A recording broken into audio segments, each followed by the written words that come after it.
Chapter 4. We Fish. Annie grinned. "Good day, Squanto," she said. "Good day, Annie," said Squanto. He smiled at her and Jack. Jack was too surprised to speak. Why did Squanto say he remembers us, he wondered. Is he mistaking us for two other kids?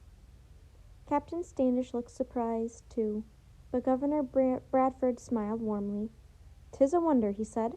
"We welcome all the small folks sent to us. Children are a gift from God, no matter where they come from." That's a nice way of looking at things, Jack thought. Just then a boy ran up. "Chief is here with 90 men, he shouted. The boy pointed to a long line of men walking down a path near a cornfield.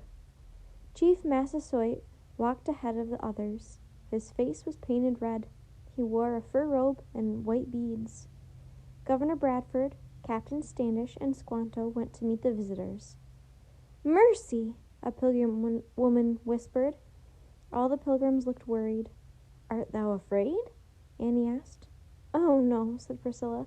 "We invited Chief Massasoit and his men to our harvest feast, but we did not expect so many. We have not prepared enough food." Governor Bradford and Squanto spoke to the chief.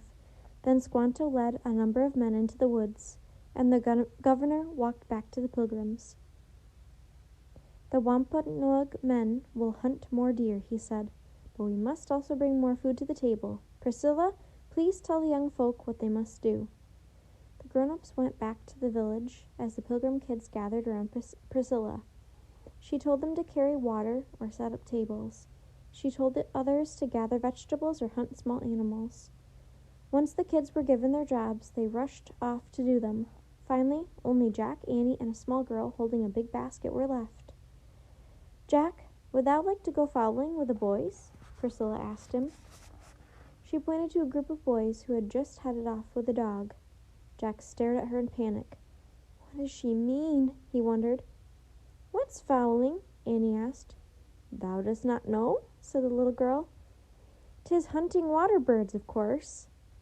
"Jack doesn't know how to do that," said Annie. "'Tis true? How dost thou eat and live?" the girl asked curiously. Jack froze.